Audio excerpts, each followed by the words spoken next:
अशी चाळणीतल्या ढोकळ्याची रेसिपी आजपर्यंत तुम्ही कधीच पाहिलेली नसेल. चाळणीमध्ये फक्त बेसन पीठ घालायचं आणि मस्त सॉफ्ट, स्पॉन्जी आणि तोंडात टाकताच विरघळणारा असा हा ढोकळा एकदम तयार. नवशिके असाल, नवीन असाल, ढोकळा बिघडत असेल, ढोकळा कोरडा किंवा घशात अडकतो, ड्राय होतो, तसं होत असेल किंवा मग ढोकळ्यावरती लाल असे डाग पडत असतील, तरीसुद्धा हा व्हिडिओ तुमच्यासाठी आहे. खूप साऱ्या टिप्स तुमच्यासोबत शेअर करून परफेक्ट मेजरमेंटसहित रेसिपी शेअर केलेली आहे. चला तर मग सुरुवात करूया. तर सगळ्यात अगोदर आपण इथे ढोकळ्यासाठीचं बॅटर तयार करून घेऊया. सगळ्यात अगोदर बाउलमध्ये 1 कप पाणी घेतलं आहे. त्यामध्ये 1 चमचा साखर, अर्धा टीस्पून मीठ घातलं आहे, अगदी चिमूटभर हळद घातली आहे. त्यासोबतच चुटकीभर मी इथे हिंगसुद्धा घातलेला आहे. त्यानंतर आपण इथे अर्धा टीस्पून घालतो आहे लिंबू सत्व किंवा मग सिट्रिक ॲसिड. त्यानंतर आपण हे सगळी साखर, सिट्रिक ॲसिड किंवा मीठ वगैरे विरघळेपर्यंत छान याला मस्त फेटून घेणार आहोत. छान पाण्यामध्ये सगळं साहित्य विरघळलं की आपण याच्यावरती एक चाळणी ठेवून देऊया आणि त्यामध्ये घालूया 1 कप बेसन. तर प्रमाण खूप जास्त सोपं आहे. जो मेजरिंग कप असतो त्याने मी 1 कप, माझा कप जो आहे तो 240 mlचा होता, त्या कपाने मी सगळी मेजरमेंट्स इथे घेतलेली आहे. त्याऐवजी तुम्ही वाटीसुद्धा वापरू शकता. तर बेसन व्यवस्थितपणे आपण या पाण्यामध्ये चाळून घेतलं आहे. आता फक्त हलक्या हाताने आपल्याला याला मिक्स करून घ्यायचं आहे. म्हणजे ह्याच्यामध्ये गाठी, गुठळ्या किंवा लम्स काहीच आपल्याला ठेवायचं नाही आहे. मस्त स्मूथ आपलं हे जे बॅटर आहे ते आपल्याला तयार करून घ्यायचं आहे. आता आपल्याला याच्यामध्ये अजिबात एक्स्ट्राचं पाणी घालायची गरज पडत नाही. 1 कप बेसनासाठी 1 कप पाणी पुरेसं होतं. अशा पद्धतीचं बॅटर आपलं इथे तयार झालेलं आहे. यापेक्षा घट्ट किंवा यापेक्षा पातळ फ्लोई आपल्याला बॅटर ठेवायचं नाही आहे. ही गोष्ट इथे लक्षात ठेवा. त्यानंतर पोहे खाण्याच्या चमच्याने मी इथे 2 चमचे याच्यामध्ये तेल घातलेलं आहे. आता हे बॅटर आपण साईडला ठेवून देऊया. तोपर्यंत आपण दुसरी तयारी करून घेऊया. तर इथे मी पिठाची चाळण इथे वापरलेली आहे. व्यवस्थितपणे त्याच्यामध्ये बसेल अशाच पद्धतीचा ॲल्युमिनियम फॉईल घेतला आहे. ॲल्युमिनियम फॉईल पेपरवरती मी थोडंसं तेल लावून घेत आहे आणि या चाळणीमध्येच आपण हा जो ढोकळा आहे तो स्टीम करून घेणार आहोत. अशा पद्धतीने आपण चाळणीच्या वरती ॲल्युमिनियम फॉईल पेपर लावला आहे. या चाळणीच्या ऐवजी तुम्ही अशा पद्धतीचा डाळ तांदळाचा डबासुद्धा वापरू शकता. त्यासोबतच आपल्याला कुकरमध्ये इथे अर्धा ते पाऊण ग्लास पाणी अशा पद्धतीने उकळवत आधीच ठेवायचं आहे, म्हणजे लगेचच ढोकळा आपल्याला याच्यामध्ये स्टीम करायला ठेवता येईल. त्यानंतर आपण जे ढोकळ्याचं बॅटर बाजूला ठेवलेलं होतं त्यामध्ये मी 1 चमचा म्हणजे 1 इनोचं सॅचेट घातलेला आहे. थोडंसं 1 चमचाभर पाणी घातलेलं आहे. लगेचच इनो घातल्यानंतर पटापट मिक्स करायचं आहे. इनो सगळ्यात शेवटी घालायचा, हे सुद्धा गोष्ट इथे लक्षात ठेवा. इनो आधीच घालून ठेवला तर इनोची ॲक्टिवेटिंग पॉवर कमी होते आणि मग ढोकळा आपला व्यवस्थितपणे छान फुलत नाही.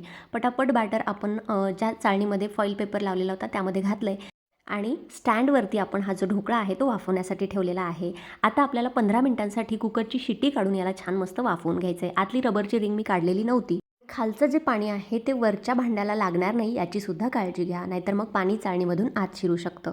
तर पूर्ण 15 मिनिटं झाल्यानंतर कुकरची वाफ गेल्यानंतर बघू शकता मस्तपैकी आपला जाळीदार इथे ढोकळा हा तयार झालेला आहे. चाळणीतला हा ढोकळा आहे. थोडीशी युनिक आणि वेगळी अशी रेसिपी आहे.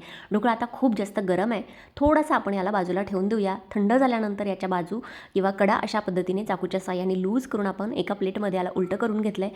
तर ढोकळा बघू शकता मंडळी अजिबात खाली चिकटलेला नाही आहे, चाळणीच्या बाहेर बॅटर आलेलं नाही आहे आणि किती छान जाळी पडली आहे. अतिशय सॉफ्ट जसा बाहेर मार्केटमध्ये मिळतो त्याच पद्धतीचा हा ढोकळा इथे तयार झालेला आहे. यामध्ये अजिबात आपण सोडा घातलेला नाही आहे, दही घातलेलं नव्हतं, तरीसुद्धा एकदम सॉफ्ट आणि जाळीदार आपला ढोकळा तयार झालेला आहे. ढोकळ्यावरती कुठेही तुम्हाला लालसर डाग असे पडलेले दिसत नाही आहे. एकदम परफेक्ट आपला हा ढोकळा तयार झालेला आहे. आणि हा जो ढोकळा आहे ना मंडळी, याची खासियत म्हणजे हा ढोकळा खाताना घशात अडकत नाही, कोरडा होत नाही. बघू शकता ढोकळा किती जास्त सॉफ्ट झाला आहे. मी तुम्हाला इथे प्रेस करून दाखवते. अगदी स्पॉन्जसारखा सॉफ्ट झालेला आहे. त्यानंतर आपण ढोकळ्यावरती जी फोडणी असते, तडका असतो, त्याची तयारी करूया. इथे 2 चमचे तेल मी पॅनमध्ये आधीच गरम करायला ठेवलेलं होतं. त्यामध्ये 1 चमचा भरून मोहरी घातलेली आहे, 1 ते 2 हिरव्या मिरच्या, त्यानंतर लाल मिरचीसुद्धा इथे घातलेली आहे, थोडासा कढीपत्ता घातलेला आहे, त्यासोबतच थोडीशी कोथिंबीरसुद्धा घातलेली आहे. छान तडका किंवा फोडणी आपली इथे बसली की त्यानंतर मी याच्यामध्ये अर्धा ग्लास पाणी घालणार आहे.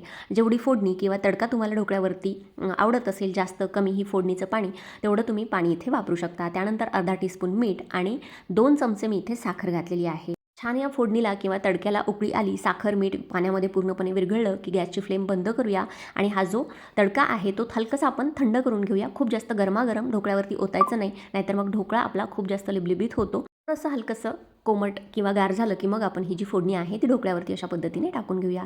भरपूर अशी कोथिंबीरसुद्धा आपण वरतून घातलेली आहे. आता जो ढोकळा आहे तो मी तुम्हाला इथे कट करून दाखवते. कट करतानाच तुम्हाला अंदाज आलेला असेल की ढोकळा आपला किती जास्त सॉफ्ट, स्पॉन्जी आणि कापसा इतका मऊ झाला आहे. तर परफेक्ट मेजरमेंटसहित आणि छोट्या छोट्या टिप्ससहित तुमच्यासोबत आजची रेसिपी मी डिटेलमध्ये शेअर केलेली आहे. तर हा जो ढोकळा आहे अजिबात घशामध्ये अडकत नाही, इतका सॉफ्ट होतो. नक्की ही रेसिपी एकदा ट्राय करा आणि मला कमेंट सेक्शनमध्ये सांगा आजचा व्हिडिओ, आजची रेसिपी तुम्हाला कशी वाटली. रेसिपी जर तुम्हाला मनापासून आवडली असेल तर रेसिपीला जास्तीत जास्त लाईक करा, शेअर करा आणि असेच नवनवीन व्हिडिओज आपल्या चॅनलवरती बघण्यासाठी चविष्ट महाराष्ट्र आपल्या मराठी यूट्यूब चॅनलला सबस्क्राईब करायला विसरू नका. चला भेटूया अशाच एखाद्या नवीन व्हिडिओसोबत किंवा एखाद्या हटके रेसिपीसोबत. तोपर्यंत धन्यवाद. Thanks for watching. Take care. Bye bye.